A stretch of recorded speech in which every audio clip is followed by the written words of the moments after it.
मुझे ये भी खुशी है कि माता अहिल्याबाई होलकर जी, हम सब जानते भी हैं कि उन्होंने अपने जीवन में हमारे धर्म की रक्षा के लिए लगातार निरंतर काम किया है। मुझे यह भी खुशी है कि कुछ ऐसे मुगलों ने हमारे उन धार्मिक जो स्थान थे उनको नष्ट करने का काम किया, परंतु माता अहिल्याबाई होलकर जी वो ऐसी हमारी मातेश्वरी थी जिन्होंने अपने खजाने के मुंह उन हमारे धार्मिक स्थानों के जीर्णोद्धार के लिए खोल दिए। ऐसी हमारी माता अहिल्याबाई होलकर थी।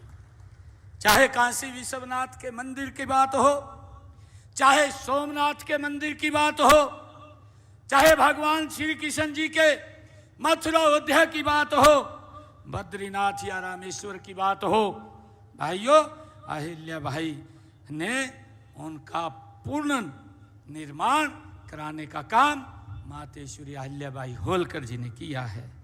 उन्होंने न केवल मंदिर बनवाए बल्कि धर्म, संस्कृति और आस्था को फिर से जीवित करने का काम माता अहिल्याबाई होलकर जी ने किया है। ये हम सब के लिए बड़े गर्व की बात है। उसके इस महा योगदान को मैं नमन करते हैं, हम सब मिलकर के उनको प्रणाम करते हैं, उनको नमन करते हैं। वर्ष 2019 में देश के यशस्वी प्रधानमंत्री आदरणीय नरेंद्र मोदी जी के कर कमलों द्वारा जहां विश्वनाथ कॉरिडोर का निर्माण किया है, उस कॉरिडोर के पास माता अहिल्याबाई होलकर जी की मूर्ति लगाने का काम भी आदरणीय नरेंद्र मोदी जी ने किया है। भाइयों, हमें इस बात की बड़ी खुशी है। यही नहीं, माननीय प्रधानमंत्री जी ने काशी विश्वनाथ धाम जो कॉरिडोर है उसका निर्माण वो मातेश्वरी अहिल्याबाई होलकर के ही कार्यों का ये विस्तार है।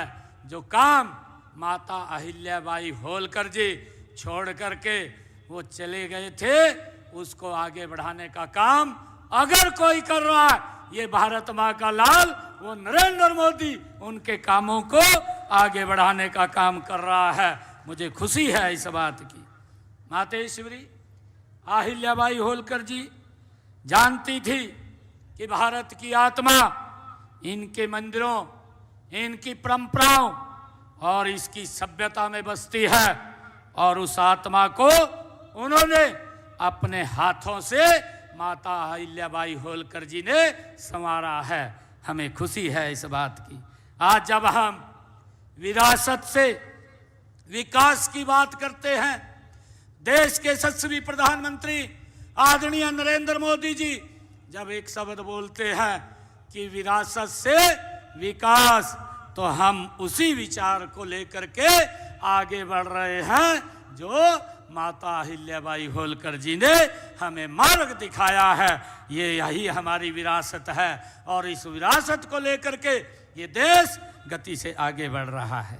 मुझे ये भी खुशी है कि माता अहिल्याबाई होलकर जी केवल एक शासक नहीं थी, नारी शक्ति की जीती जागती वो मिसाल थी।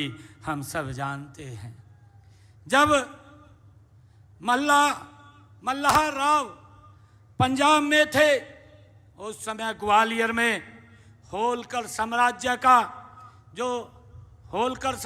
पर जो संकट आ गया था, सैन्य नेतृत्व की आवश्यकता थी, लेकिन प्रमुख सेनापति मौजूद नहीं थे। तब अहिल्याबाई जी ने स्वयं मोर्चा संभाला। वे सेना के साथ ग्वालियर पहुंची और युद्ध की रणनीति उन्होंने तैयार करके केवल मानसिक साहस नहीं दिखाया, बल्कि युद्ध क्षेत्र के उपस्थित अपनी उपस्थिति भी वो दर्ज कराई, और आगे आकर के उनके साथ उनको एक मुंह तोड़ जवाब देने का काम माता अहिल्याबाई होलकर जी ने किया है। मित्रों, यह पहली बार था जब एक स्त्री ने पुरुष प्रधान सैन्य प्रणाली में सेना नायिका के रूप में जीत दिलवाने का काम माता अहिल्याबाई होलकर जी ने किया है। उनके कौशल नेतृत्व से शत्रु ने अपनी हार मान करके वो पीछे हटने का निर्णय उन्होंने लिया है। यह घटना ये सिद्ध करती है कि नारी सिर्फ शांति का प्रतीक नहीं है, संकट में इसके समय में ये शक्ति का रूप भी है। ये माता अहिल्याबाई होलकर जी ने ये सिद्ध किया है।